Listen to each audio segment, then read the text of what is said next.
3, 2, 1. Supconnect is live.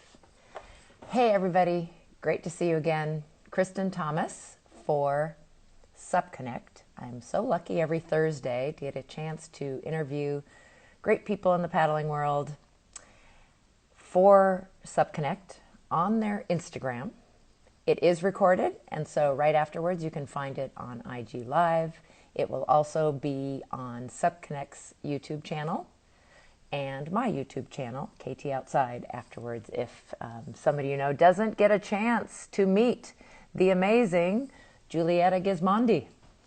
And I hope I'm pronouncing that right. I know her as Jules, as I think many of you do, because she has a huge fan club.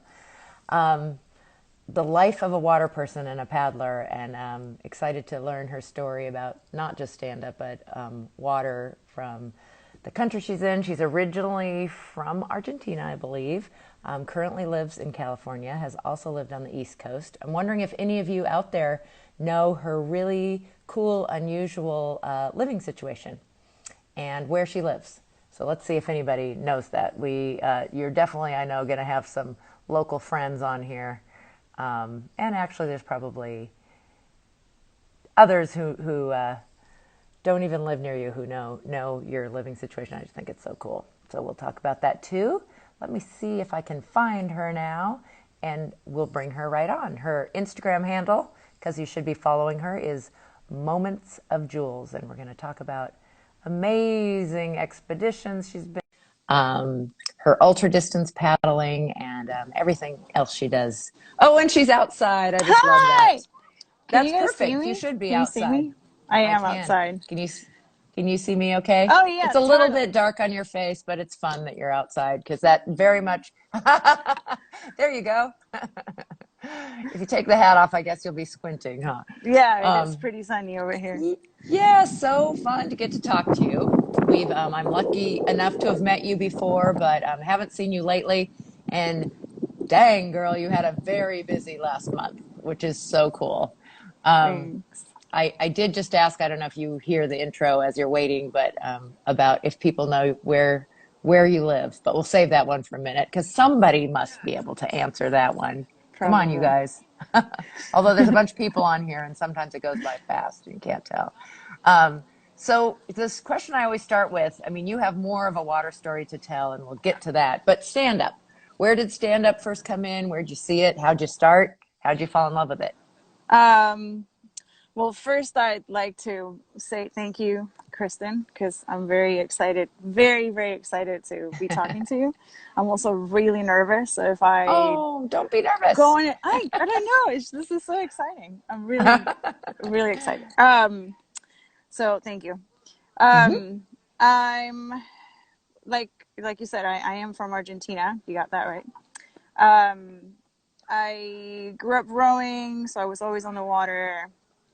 Very much a water sports background, Hmm. childhood, and I started paddleboarding actually in Manhattan.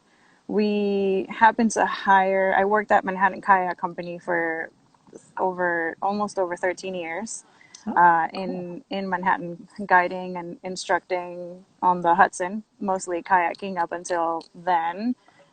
We happened to hire an office manager who was coming from Hawaii, and paddleboarding was kind of getting into the scene over there. This has to be, more than a decade ago now, obviously. But we put in an order for 3 paddleboards just to see what they were like Uh-huh. from C4 Waterman. And it took a while to get to New York. And when we finally got them, it was kind of like a staff story. It wasn't something that we were introducing to clients yet, but we were having so much fun figuring out technique and like surfing wakes and falling over, obviously, and just swimming a lot in the Hudson. And we decided to start building a program so we could teach it and get more paddleboards. And we ended up getting a small fleet of inflatable C4 Waterman paddleboards. and we sort of started building an instructional and touring program at Manhattan Kayak. And we were probably one of the first outfitters on the East Coast to introduce Absolutely. paddleboards to our program, which was really, really exciting. Yeah, well, that's so fun. Hawaii has been involved in a lot of people's story, but not indirectly like that. So Yeah, for it to come to New York with an influence of Hawaii, and C4 Waterman was one of the very early brands. So that tells something yeah, right there that you were in super early. Um, that is so cool. And I didn't know you were there for 13 years. That's amazing. yeah. So, I was in New York for a chunk of my life. yeah. Yeah, And it's that's still home interesting. to me. Is it? That's so Yeah, interesting because you seem, you've talked about being connected to nature and being a water person. I don't usually think of city people, the density there. Of course, it is surrounded by water, so there is plenty of water. It is an island, but I don't think of city people as much being, the nature outdoor types. But that's wonderful that you found both and that you find that home. Of course, Buenos Aires is also near water, yep. and you didn't mention your dad, but I love in describing how you got to be that there wasn't a choice. Your dad, I guess, was a competitive paddler. Yeah, he still is. He still rows competitively, and yeah, it's funny. I always say that I didn't know you had an option as a kid to like do other sports. I was always sort of, that's how we spent our free time. We were at a rowing club every weekend, and every free time we got, we would just be at the rowing club. There were other activities at the club because it was kind of like a sports club. So there was a Hmm. pool and tennis courts and whatever, but the only thing we did was rowing. And it wasn't until I was, I don't know, in school and my classmates would take dance classes or, I don't know, just other activities You're that I like, was like, oh, oh, kids yeah, do that.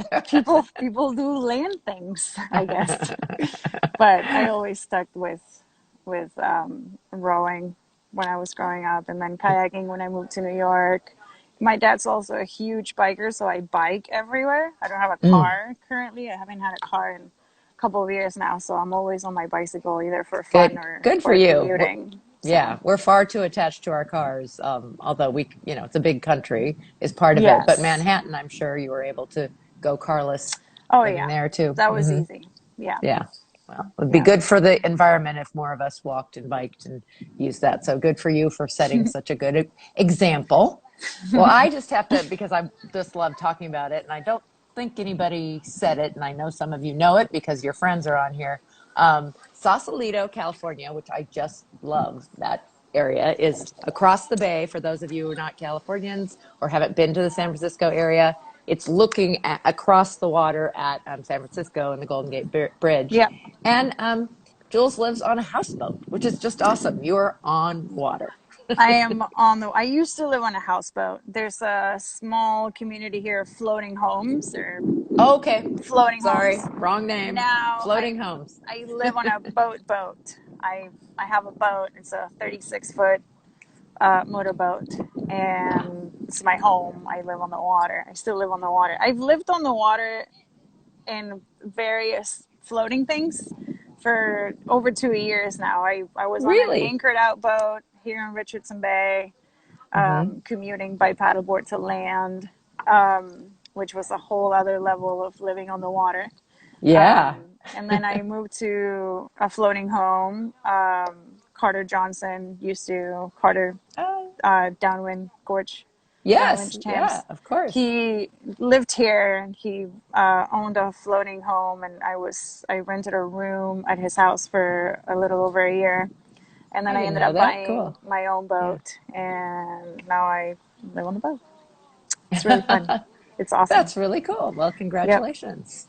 it's really A awesome. boat owner and living on that. So I yeah, I know. Who mean, would have you thought?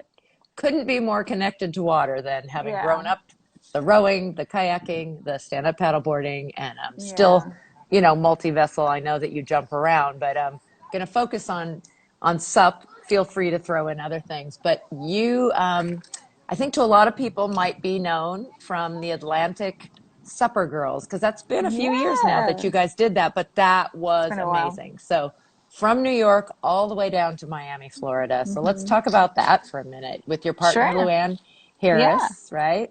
Hmm. Harris, yes. Lou. Yeah, I mean, how long did that take, and what was the motivation to do something that big? Um, the motivation was going on a longer. Well, um, one of my closest friends from Argentina, he also worked at Manhattan Kayak for a few summers. Him, his brother, and a friend of his did this huge expedition on sea kayaks. So when I met him, he had just finished paddling the whole coast of Argentina from the northernmost point to Oh, the wow. southernmost point, and they had to Huge. trailer their kayaks for some of it on the north until they got to a river, and then they paddle all the way down rivers and ocean all the way to Ushuaia. And that to me was something that put me over the line. Let's say I was working at Manhattan Kayak, and the founder of Manhattan Kayak, Eric Stiller, had attempted to circumnavigate Australia in a kayak. So I I was drawn to the whole expedition thing because I was always hearing stories of Eric going around Australia. He wrote a book about it.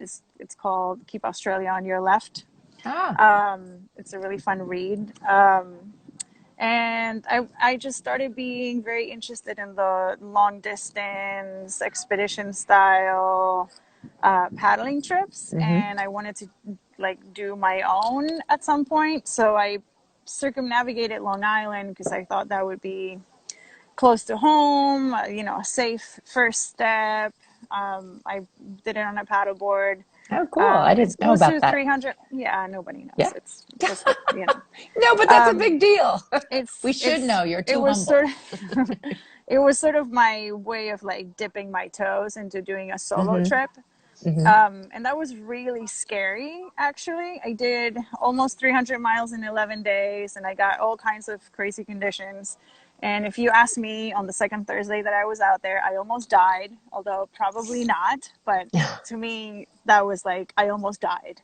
I got Yeah. caught in a northerly storm, and it got foggy, and I was on the beach. I mean, I was on the ocean, but I ended up like crash landing on the beach. I couldn't even see the beach until I was Oh, on the wow. sand, basically. Yeah. And I really did think that I was just gonna get lost at sea and die, but I didn't. And then And I it kept didn't scare paddling. you off from doing these Well, things. I kind of kept paddling, and then I had a moment where I was like sobbing on the water because I finally made it out to the intercoastal water. I like crossed over Long Island, and I got on the water on the other side. And it was still really windy and choppy, but I don't know. I was just paddling, but I was crying because I was really scared when I Really? was on the Yeah. ocean, and I was just sobbing. And I saw this Coast Guard boat going by, and they were really close to me, like they could see my face. So like my face just went like poker. Like there were no Mhm. more tears. I was just paddling. Like I realized that if I needed to be calm and keep paddling, I could. I was just flooded with emotions, Yeah. and the whole amygdala hijack was taking place. And I realized that I could actually like calm myself down because having the option of being pulled out of the water, because I could have called them and say, hey, I need, I don't want to be here anymore, but I Hmm. didn't. So that made me realize that I had much more control over what's going on that I was aware of. So I kept paddling that day, and 3 days later, I made it back to Manhattan, and it was a wonderful trip. But I didn't want to do a trip alone again after that because I was Hmm. still a little freaked out about it. And so I talked to Lou, and we decided to do a trip together, and the route just came about as a recommendation. A friend of ours were like, you should paddle down to Miami. And we were like, Yeah. okay, Do the sure. coast. And a few months, we took a few months to prepare and like gather the gear and explore the Hmm. map and figure out some routes and all that it entails. And then in October, we set off, and we made it. And you did. And it was quite the journey. And that's an Yeah. amazing first. It's so interesting too, you analyzing what it's like to be out there. And I'm sure, although part of that, I mean, it's what happened while you did that first adventure around Long Island, but part of it is you've had hindsight and so many of these, and let's talk about the mental side a little bit down the line, because to do what you do have to be able to be calm, and you do have to have like mental strength, and just as much as the physical strength, especially what, yeah, you just did. So what was that whole trip for? If you guys can Google it, because there's definitely some good coverage of, I think, both preparation. I know you were having a like fundraiser to help you do it, and stops along the way with different people. I think there's some articles and some videos and such that people, if people want to know more, but kind of summarize that trip. Well, it took us 4 months. We started in New York and finished in Miami, and along the way we met a lot of incredible people. And for a section of 8 weeks, a friend of ours from South Carolina, Ryan, who owns Water Dog paddle company, he joined us. So he was there with us for a good chunk, like all of the South Carolina, Georgia coast, which was one of the most gorgeous parts of the trip. He was there with us. And I don't know, it's hard to summarize. We got like very different weather conditions, very like it snowed when we got to Florida. We were in our dry suits a lot. Um, there was Yeah, a starting in lot of, October, that is interesting. yeah, we got really cold Yeah. weather up north, and then it kind of warmed up in the middle, and then it got really cold down south again, and then it pretty much got really warm when we were in Fort Lauderdale. Like it was just not. We thought it was going to get warmer as we went away along, but it didn't. It just stayed cold the whole time. Snowed in Florida, and then It you snowed didn't have in it hot till the Fernandina very Beach. end. It Wow. was wild, but Yeah. it was a really nice trip. We kind of got into the pace of it and kept going. Yeah. Yeah. And you did it. And And congratulations. And that 4 months later, we made it. yeah. And how many years has it been? What year did you do It's gonna that? be 6 years, I think. Wow. Yeah. Yeah, or is it? Or it has been 6 years already. 2015. Yeah. Yeah, it's 2015. it's been a while. Yeah. Great. So, the long expedition is a whole different animal than some of these expedition races that you've been doing and have done for a while. You're very fast at racing at all distances. I raced you once and you were way off in the distance, when I didn't know really who you were. And then somebody, I think you were newer to California, had moved out. But so let's jump all the way to the last month. You did not one, but two distance races. And I mean, you're so humble. I'm glad people were reporting and giving some information about how you did there. You didn't just do it, you did it, both of them, super well. So let's start with It the was fun. California River Quest, or the Cal 100, or it's It's 100 miles, California isn't it? River Quest now. Yeah, Yes, it that's used to right. be called Cal 100. Now it's Okay, California River Quest. It thank you. it was great. It was super fun. Emily and Jeff did a really really awesome job putting this event together and keeping everyone safe. They offer clinics before you go. Like it's pretty accessible. The distance is kind of daunting because it's the option of doing 25, 50, or 100 miles. So even 25 miles is just huge for somebody that does, the 6 mile race or ten Right. mile race. Like it's a good chunk of distance, but Hmm. they make it really accessible, and you have a very reasonable amount of time to do it. And here at Sea Trek, um, I run the membership program here at Sea Trek, and I'm really good at getting people excited about paddling. So there's a group of paddlers here that we're all very excited about the CRQ, and we all trained together. They went up there and did some clinics with Jeff before the race, and so it was kind of like a group effort to get to the finish line, get ready for the CRQ, have it as a goal. And so it was really special to Oh, that's neat. get to that point with Hmm. other people and like go through the journey of getting ready and getting anxious and getting scared and being prepared and feeling unprepared and all that comes with with a good chunk of distance for, the first time ever. So that was fun because they were doing 25 or 50 miles for the first time. I was doing 100 miles for the first time. I never paddled 100 miles in one day. So it was kind of like, oh, how is this going to feel when you're out there for, 9 hours or whatever. So it was really, really fun. Yeah. Although you've done some other long ones, somebody said you did a double Tahoe crossing with Jay Oh yeah, Wild. that was for fun. Oh, but yeah, but how many We miles was that? it's That's pretty. 48 or Yeah. 50 or something. We did it for Oh. Jay from Waterman. Uh-huh. He runs an after school program, and a couple of years ago he posted on social media that he was going to do a double crossing with some friends, and it was sort of like a fundraiser paddle. So if you wanted to donate, and I texted him and I was like, I would love to just join you on the water. So I also kind of campaigned for it since I was paddling, and I got more people to donate to the cause. And I paddled one way on the paddleboard and then the other way on the surf ski, and they did OC1 on the way down and surf ski on the way back, or the other way around. But we did it like two craft, two-way paddle crossing of Tahoe, and we had the best weather conditions possible. It was calm. We didn't have like an upwind at any moment. We didn't have a downwind, but we weren't fighting the wind. The temperature was perfect. It was a sunny day. Yeah, we had a Oh, blast. that's It great was, because Tahoe is beautiful, but the weather is ever changing and it can yes, just turn on a dime and it can be we, challenging. I always find it yes, interesting that people think lake paddling is always flat and they have right. large No, lakes as well.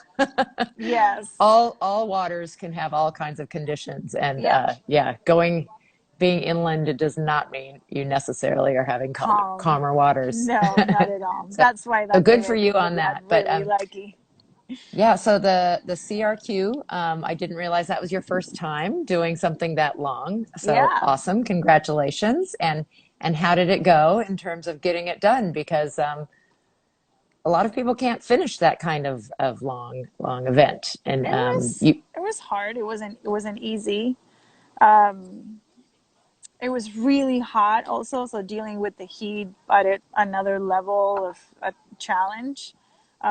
Keeping hydrated and just jumping in the water every 30 or 45 minutes to an hour. Like every 30 or 45 minutes, I was taking a swim just to keep cool because it was like 115 degrees at 5 o'clock in the afternoon, and after being on the water for 9 hours and that heat, it was just exhausting. But Yeah.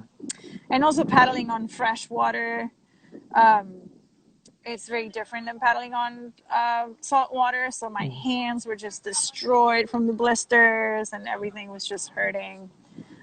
The last I would say the last 15 miles took forever. It was painfully slow. Yeah. Also, apparently the river wasn't flowing. Darn it. Um, Because that yeah. yeah, you're expecting like a bigger push, but Hmm. the river was really low. Luckily, 101 Surf Sports up here in San Rafael Hmm. cut fins for us. So we had like 4-inch fins instead of the 9 or 12-inch fins. So we had more room to go over the shallow areas, and there were a lot of shallow spots along the Oh, way. But yeah. That's good. There's a lot of different things to think about on the different types of waters, and that's one I don't think people do all the time. But so there's the fin and the staying cool enough, the hydration.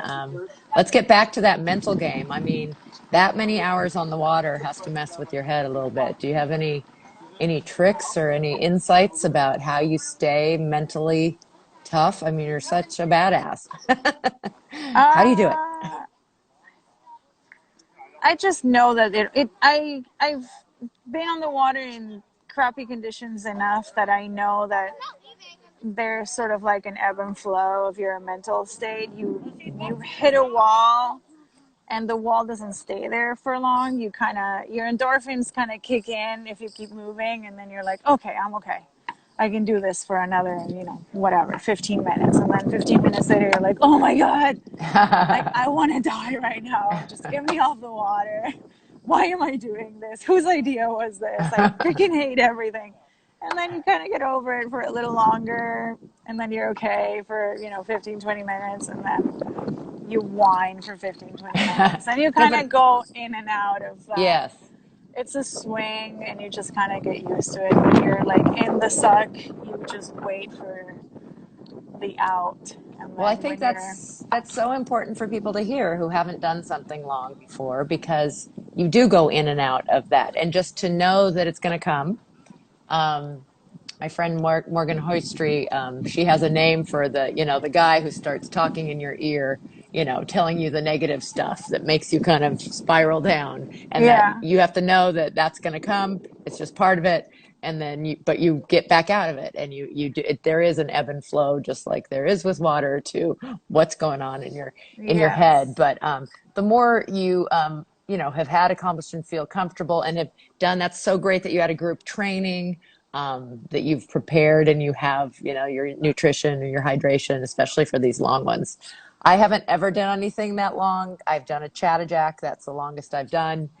I also, the freshwater surprised me, the feel of it, being mostly a saltwater person. And same. Why is that freshwater, why your hands get It more wrecked? soaks I don't up in know. your hands and it doesn't dry like salt water. So Oh, okay. your hands just soak up the fresh water. And if you Okay. keep, the constant rubbing of things, just, yeah, my hands are pretty destroyed right now. Oh, interesting. But So it might be, they're getting yeah, that better. might be a time to wear gloves, maybe. Or Yeah. for some people. Mhm. John Nippers, who was at the CRQ, he Yes. um, he wraps he wraps the paddle in this waterproof. Can't remember what it is. I'm gonna not explain it really well, but he says it's great and it works. So next time, I think I'm gonna do that. Oh, yeah. We'll have to get some Yeah. tips. And he does a lot of mileage. I love that Yeah. he trains. If you guys don't know him, another one to follow, especially if you're a dog lover, because he's almost always paddling with I multiple dogs, know. not just a Yeah. dog. He has a whole bunch of dogs. And that's funny that that's how he trains. And some people are like, oh, this is, resistance training comes in a lot of different Exactly. forms. I don't know too many Exactly. people who paddle that way with dogs all the time on No, board. the one and only. Yeah. So the second event is something, up in Washington State, that I wasn't that familiar with. So explain that race, and it's, now I'm going to forget the number, the 78 blah blah blah blah. 7048. There we go. Yeah, it's they do a bunch of long distance sufferfest up there. Well, I This know I had friends was doing one on Friday, the day before, that was overnight, I believe. Like there that was a was the short. 7048. Oh, that is the It started on 7048. Okay. Friday. Yeah, Yeah. so In the dark, you it's guys. Wow. yeah, it's sort of like an inception from the Race to Alaska.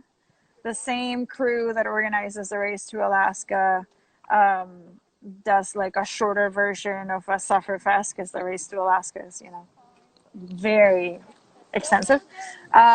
So they started doing the 7048, and then this year, because they can't do the Race to Alaska because Canada still borders are closed, they came up with the Washington 360, which Okay. started the day after the Yes. 7048 finished instead of the Race Yeah. to Alaska. So yeah, Um, friend Scott from Florida was doing that one, the Interesting. 360. Yes. So starting Yeah, right after you guys. exactly. Yeah. But so doing the 100 for the first time, were you already signed up to do this other one just a few weeks I later? was, yes. I knew that I was going to have two back to back long distance races, um, which is why I decided to do one on one craft and then the other on the other craft, like not use the same Mix it up. muscle group. Yeah. Hmm. Originally, I had signed up to do the CRQ on the surf ski and the 7048 on the paddleboard, but then we did a scouting run of the Sacramento River a month before the race, and I decided that the rapids were way above my skill level on the surf ski. So I swapped around and I decided to do the CRQ on the paddleboard, and then because of weather conditions as they were forecasted, I switched to a sea kayak for the 7048 because it was going to be overnight, 49 degrees. It was going to rain. It was going to be windy. I was like, I don't want to be on the surf ski overnight and, cold and, or on the paddleboard, cold and wet and just Yeah. miserable. So Yeah. Well, that's really amazing that you have the skill in all of those, that you can switch the watercraft and can identify which all one's the best. toys. Yeah. All Yes. the All the it toys for all helps the conditions. it helps to, have the job at Sea Trek, which is Right. you're right there in Sausalito, aren't you? Yep. Yep, Yep. cool. And I assume you do kayak and stand up teaching there Uh-huh. Yep. And surf ski. and surf ski. Yep. Very cool. All of the above. All different levels. Do you Yeah. take people on tours also? Mm-hmm. Yeah, we do tours and classes for all skill levels. Wonderful. And again, such a gorgeous place. So beautiful. It is pretty over here. So beautiful. So we had a few questions and comments. Roxanne Robinson wants to know how you can paddle so fast. Uh, You want to tell us about your paddling style and how you're fast? I assume the things we're just talking about, I mean, endurance and like paddling super fast isn't that important, but I know you can paddle fast in a shorter race too. yeah, depends on who's there, I guess. I do paddle slow a lot. I do Well, slow is interval. all relative. Yeah, that's true. Yeah, I You were the do. first female I have to say, on the CRQ, correct? Yeah, And like the third yes, overall or something. So yeah, you can't really call it slow. yeah. I know what you mean, but I don't know. Um, but I am slower than a lot of people. But I don't do a lot of. I always wish I could do more interval training or speed training. I just don't have the time or the energy because, I have a full time job and I pick up things here and there after work. And training is hard when you're not. Training to be faster than most it takes a lot of time out of Yeah. your week every week. And so I do wish that I could train more for speed. But the time that I do spend on the water, I train more for endurance, I think, than for anything else. I do paddle slow a lot of the time because I'm either guiding or teaching. So when I'm on the water, if I'm with other people, I'll just paddle at the pace of the slowest paddler. Yeah. So I do But spend a lot of time on the water using my muscles at a very low exertion, which I think helps a lot actually. And then the cardio that I do a lot of cardio, but like biking and running and when I do interval trainings, it's I I do train for speed when I do interval trainings, but I don't know. I guess it's just a combination of everything. I don't know if there's a specific.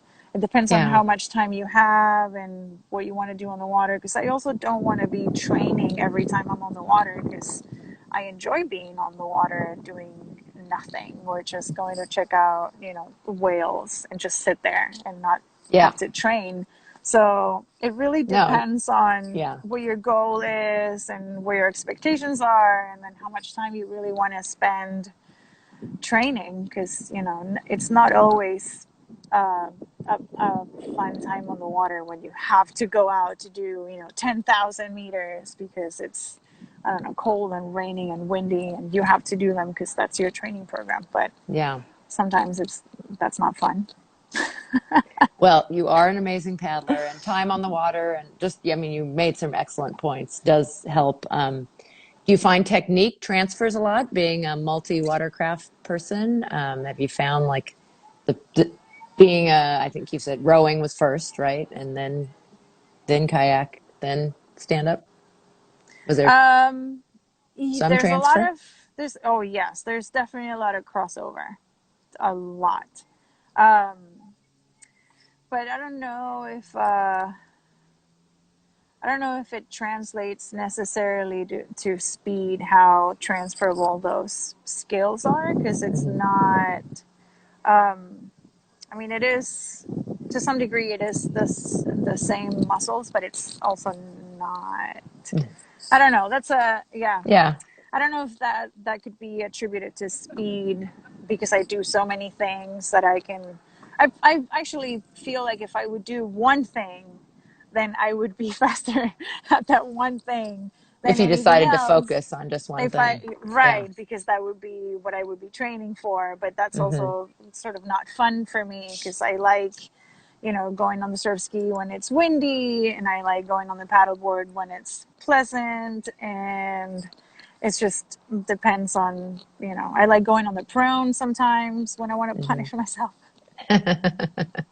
But it does sound like you've taken what you do, working full time on the water, and that you do a lot of cardio and all, really set you up to be an endurance paddler.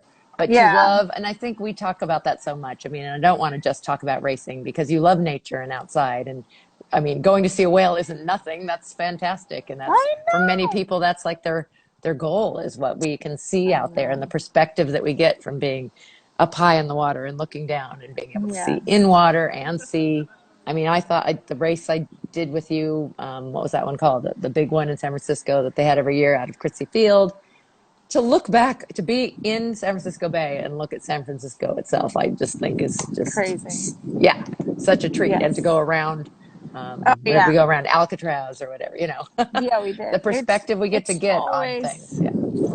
it's it's yeah, I don't know if humbling is the right word, but I'm always just in awe of Yeah.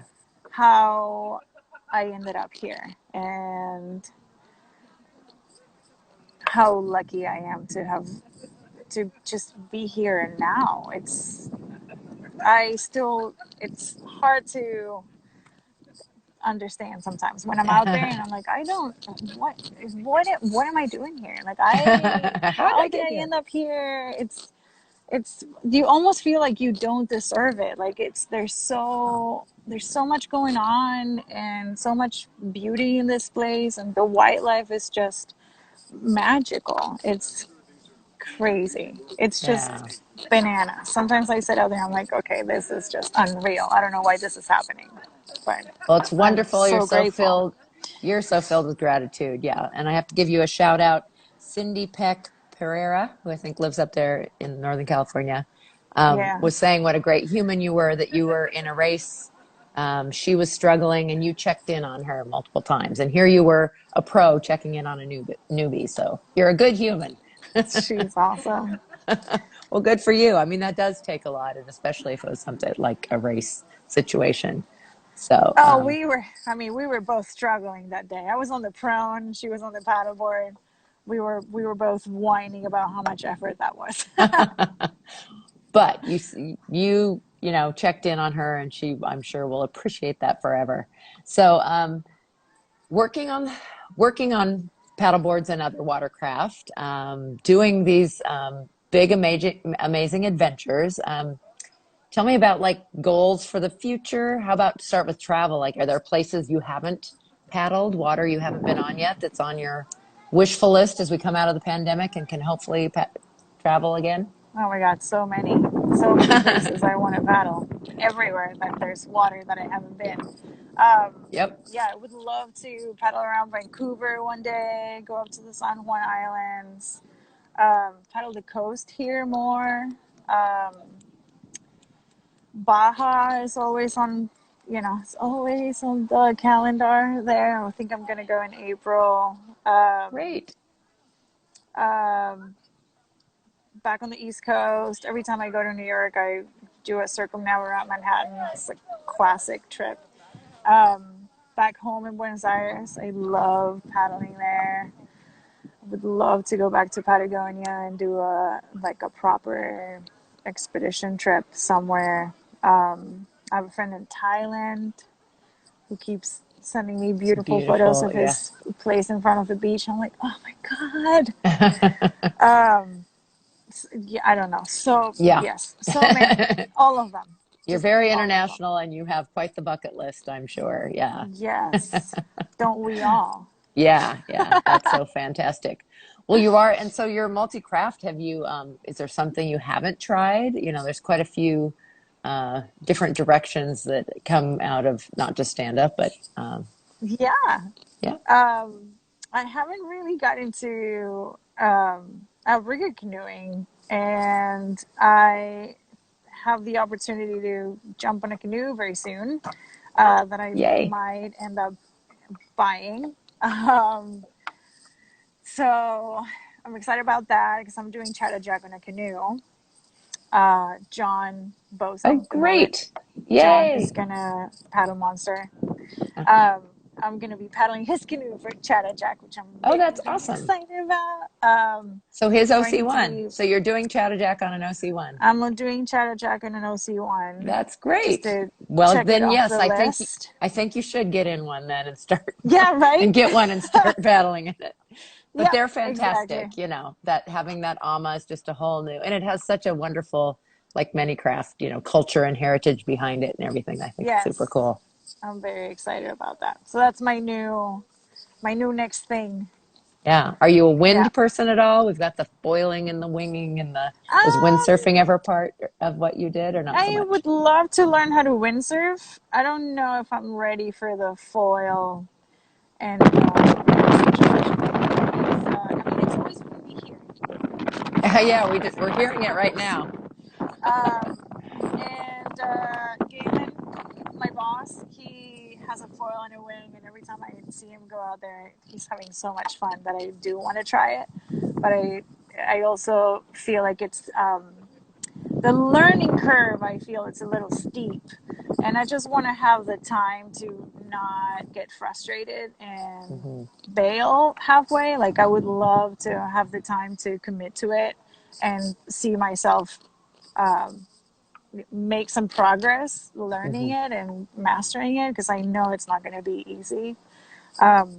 That's why I surf so sporadically. It's like, oh my God, it's just so hard to get into. I mean, it's lovely to suck at something because it's just so fun to, oh my God, like I know how to turn now. Like I remember the first time that I could actually steer on a wave and it was just, oh, like those Yep. things when you just get better at it, it's Yeah. so fun.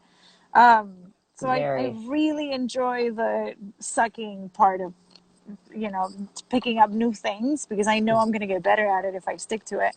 But I know that it also requires some committing to it. You can't Yeah. just try it one day because then you'll suck at it forever. You need to commit to it to actually like make some progress.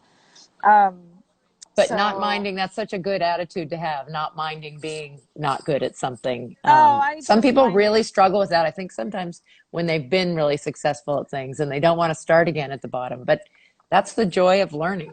I agree that it's really, I really think it's fun, but hilarious. I just have so much fun not being good at something because it's I laugh so much every time I fall off a wave or like I don't know, like every time I don't nail like I don't know, something. I just find it so funny. And then I know that eventually I'm going to get it because that's the nature of the things that you learn. Like eventually Mhm. you will learn it. And then in the meantime, it's just hilarious. It's just funny. Well, I don't know. great that you stick with things. So I'm wondering if you can maybe give us some advice. Again, you do so many different things, but let's think about stand-up paddling in terms of kind of the expeditions and the ultra racing. What about Mm-hmm. equipment? Again, I know you've done a variety of things, but maybe some thoughts about someone who wanted to do an expedition or a long distance race. In terms of like what board Let's start and with, stuff. yeah, equipment. Yeah. Um, Anything to think about? I I mean, you mean, gave us a great one about it's if it's river, the small fin that you need a smaller oh a river the fin. yeah for shallow waters. Yeah. Hmm. I mean, for an expedition, you definitely want to have attachment points on a board, and some boards don't really come prepared for that. So there's always um, some hooks that you can get. Now I can remember the name of it, but there's some hooks type of things like D-rings that you can Yeah. get to glue on the board, and you can place them apart or as close as you want. You can kind of customize what your storage area is going to be. Um, and then something always more stable than you think you might need, because Mm-hmm. conditions are always going to be, you prepare for the worst and hope for the best type of thing. So Yeah. always on the stable side if it's going to be an expedition.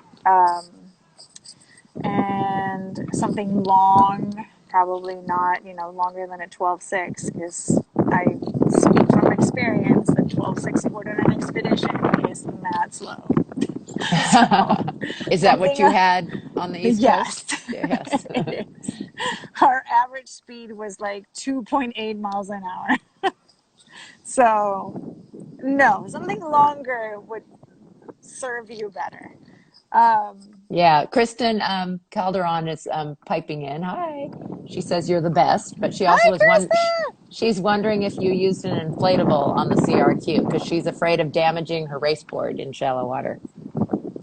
Nope. I was on my RS on the rigid board. There isn't that particular section of the river. I'm not sure about the rest of it, but that the way the race is set up on that section, there there isn't a lot you can hit. I mean, there is obviously, but there's a lot of room, and the rapids are class 1, class 2, so it's not like your board is going to get shut up into the air. And no, it's yes, of course you could damage a board. I mean, just falling Hmm. off the board and hitting it with a paddle could ding it. um, but It's certainly a consideration in some conditions, inflatables and yeah, rivers, and if you're on a long yep, trip and getting in and out of rivers with a lot of rock and something to think about. But it sounds yes, like for you've sure. done yours all on hard boards. I'm Yeah, guessing the RS is a 14. yes, my goal for next year. Now I can see the comments. Hell Yeah, I. yeah. Oh, I guess KT, that's me. I'm supposed to join you. That would be fun.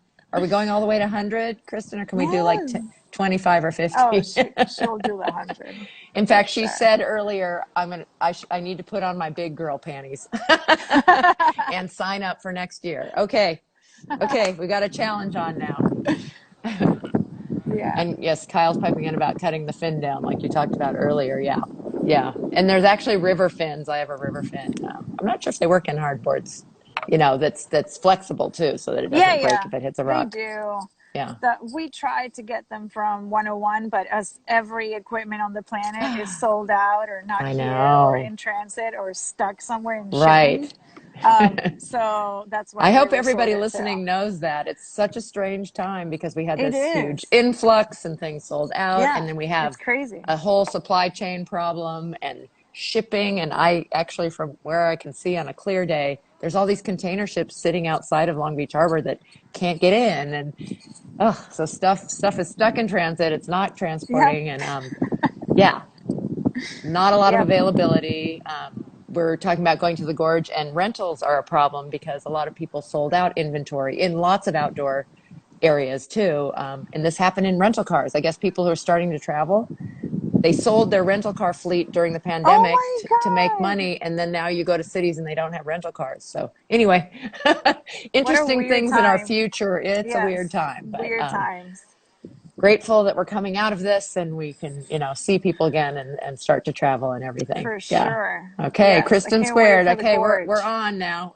I've been challenged by my NorCal buddies. Got to do the CRQ and got to get the name right. I was still calling it the Yay! Cal 100. Yeah. That's okay. And it's fun. The Pacific Northwest, I love that area. So that's neat that you were up there. And It's you have a lot. beautiful out there. Isn't it? Yeah. And Yeah, I'm sad that whales. And I yeah. didn't get to see, most of it because we were paddling overnight. But Yeah. for what I could see during the day, it's Yeah. gorgeous. It's really Yeah. pretty. Rob Casey and others up there, Adam Tischler, do this. What's it called? It's Inception Pass. No, I just had it on the tip of my tongue. Deception Anyway, Pass. there it is, Deception Pass. It sounds so cool where they really Yes. time it well. It's, Yeah. it's river, but it's tide. Love Very that idea. excited. That sounds Awesome. super, super fun. Yeah. So how about tips just in general? And I know I'm throwing expedition and ultra racing together, and they're not the same thing at all. So let's talk distance racing again. Some tips of things either you should do or maybe things to avoid, either one, whatever works better for you in terms of someone who's Um, doing their first long distance race. And we'll call that anything. Like you said, 100's really big. For me, doing Chattajack was a big race and, that doing is a an big 8 hour race. instead of a 2 hour. Oh my God. That's, yes. Chattajack is a chunk. Yeah. So Another best tips. Sufferfest. Yeah. I would say, I mean, I really don't put a lot of emphasis on speed for the most part, even at races, because, most of us do races because we love the community feel of it and getting on Yeah. the water with 600 other paddlers. It's just a phenomenal experience. Yes. So Yeah. I don't know if, I don't really care about speed. Yeah. I don't think that should be your focus. Like, I think finish the damn thing would be the goal. Yeah. And then I would say the focus of your race should be your nutrition and even, your preparation for the race. Hmm. Definitely figure out your nutrition because that's your fuel. That's what's going to get you there. Learning how to breathe. Oxygen is also part of your fuel. So That's a super good one. the Yeah. the learning how to breathe and training more your cardiovascular system and getting it ready for that, and on top of it your hydration and your nutrition. I think those are key things for you finishing Yeah. the race. It's You don't want to bonk, and it is such an accomplishment, and it's such an amazing ones like again, Chattajack. I haven't done as many as you, but that one is just an amazing weekend with amazing people, run so well. Did yes, did I read it's it's your crazy. fifth? Oops, we lost your audio. There we go. I lost your Yeah, audio for a minute. phone call. I think you were saying yes. Yeah, it So it is is my your fifth? fifth. It's my belt buckle year. Yes. Very So for those excited. of you who don't know, this is a thing. In fact, if you're a race director, this is the type of thing to me that is just brilliant that you can earn by going. It has to be consecutive, doesn't it? Like five Has to be years or anyway, you're consecutive. by Yeah, you fifth can't year, skip one. you earn this, you earn a belt buckle and Yeah, people really want to earn that belt buckle and it's a big deal and there's a ceremony and people get their belt buckles every year. So it's so it's, funny. no, but it's so cool. And It's I a think, funny yeah. thing, but I've been in I'm some races obsessed. that have done things to bring people back the next year, and I think it's Mhm. really smart. Um, we had a Santa Cruz race where for a while the people who got in the top, was it 10 or 5? I don't remember, got Uh-huh. jerseys the next year with their names on it. So it was like, they Oh, did that at Battle of the nice. Paddle. Those from last year were in a certain color jersey, and it's a thing to shoot for and a thing to Yeah. earn. And again, even if it's more about community, it's fun to have stuff like that. And Yes. that one, the belt buckle, is not about how the time that you get. It's not the place that you get. It's the, coming every Yeah, time. the belt buckle. Yep, she's going to be Exactly. rocking that belt buckle. We're going to be looking for it after Chattadeck. Want you to wear Yes, that I will. thing. Well, hopefully, Hopefully, fingers it sounds like you're getting crossed. it lined up. That's awesome. Thank you. John Canoe and Bosanger all. is awesome. That's great that he's going to share his outrigger with I you. know. Yeah. Very excited. Very excited. Very generous. Yeah. So, and how about expedition? Somebody who wants to do. So let's talk about like you mentioned about how you have to have attachments, a wider board, a longer board when you're going to do, day after day. Any other thoughts about things that you need if you're going to you did a lot of camping. We Um, did a lot of camping. Yeah. yeah. Thank goodness. Because just the schlepping of gear to hotels is so exhausting. Just not a good, Well, I right there, mean, that's it's a good lovely tip to because have a some people shower think, yeah, but a lot of and a people think, oh, bed. it's easier to stay in a hotel, but it's not. No. It's easier to get right off the water and find a campsite And right there. yes, just camp on the beach. Yeah. So, yeah, in terms of thinking of an expedition, I'd say planning a route where you can pull out of the one, because you never know what conditions are going to be like, and maybe Hmm. you don't want to paddle 25 miles that day. Maybe you want to paddle 7. So having a Plan Bs map too. Yeah. and Yeah. the route planned out with all the options. Like we had Hmm. every single marina name, phone number, Smart. paddle shops along the way, public boat ramps along the way, possible beach options along the way, because some of the East Coast is the beaches are private because there's houses there. So Ah, um, we had like all those things were in the map as waypoints in our planned route, and then as it never goes as you plan. So it was nice to have those waypoints set up in advance so we could see, okay, we're not going to make it here, hmm. which we planned, so we're going to stop over here instead. So I think the as much preparation as you can do prior to the trip, the better, because then when you're there, you don't have to spend time on your phone or looking at maps or sitting on the water and drifting because you don't know where you're going.